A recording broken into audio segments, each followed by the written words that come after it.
In the early 1980s, something terrifying was happening inside one of Canada's most trusted hospitals.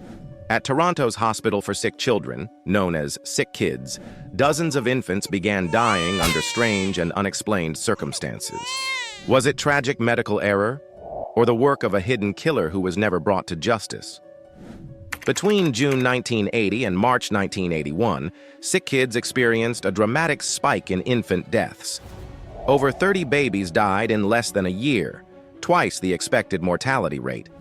What made it more alarming was that many of these infants weren't terminally ill. Some were recovering well. Others showed sudden unexplained symptoms right before death, often during late-night shifts.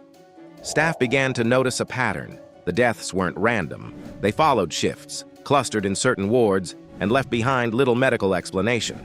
At first, administrators dismissed the concerns. But as parents and nurses demanded answers, investigators stepped in. Forensic testing soon uncovered a shocking detail. Several of the deceased infants had abnormally high levels of digoxin in their systems. Digoxin is a powerful heart medication, safe in small doses but deadly in excess. These babies weren't heart patients, yet they had been exposed to lethal amounts. Another drug, 𝐓𝐘𝐒, a muscle relaxant used in anesthesia, was also suspected in some deaths. The evidence pointed away from accidental overdoses and toward something far more sinister: deliberate poisoning. The idea of a killer lurking in a hospital was horrifying, but it quickly gained traction. Authorities suspected that someone on the inside, a doctor or nurse, was intentionally ending lives. The media dubbed it the Angel of Death theory, a rogue healthcare worker deciding who lived and who died. But there was a problem.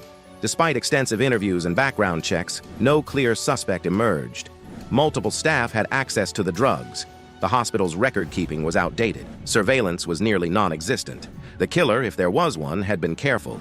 Then came a major twist.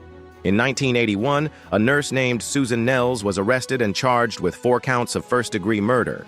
Prosecutors claimed she had administered fatal doses of digoxin and was present during multiple suspicious deaths. But the case quickly fell apart. There was no direct evidence, no eyewitnesses, no motive. Nels was cleared of all charges in 1982. She had been wrongly accused, but her arrest left the public rattled. If it wasn't her, then who was it? Another nurse, Phyllis Traynor, eventually came under scrutiny.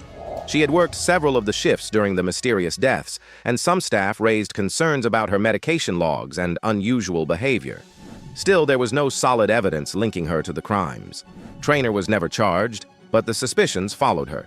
She later resigned from 𝐔𝐾𝐒 and faded from the public eye. Some experts argued that it wasn't murder at all, but a tragic combination of human error and poor oversight. Digoxin might have been administered accidentally, or dosing instructions misunderstood. But the pattern of deaths, the drug levels, and the timing made many experts believe otherwise. The idea of a lone rogue staff member remains the most widely accepted theory, but no one has ever been officially held accountable. After the scandal, 𝐔𝐾𝐒 overhauled its drug control policies, introduced tighter staff monitoring, and updated its documentation systems. But the damage was already done. Trust had been shaken, and justice never truly arrived. If you found this story disturbing and thought-provoking, don't forget to like this video and subscribe to Baffling Mysteries.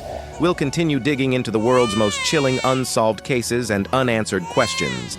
And let us know in the comments, do you think this was a tragic mistake, or the work of a killer who walked away undetected? Stay curious, stay questioning, and we'll see you in the next mystery.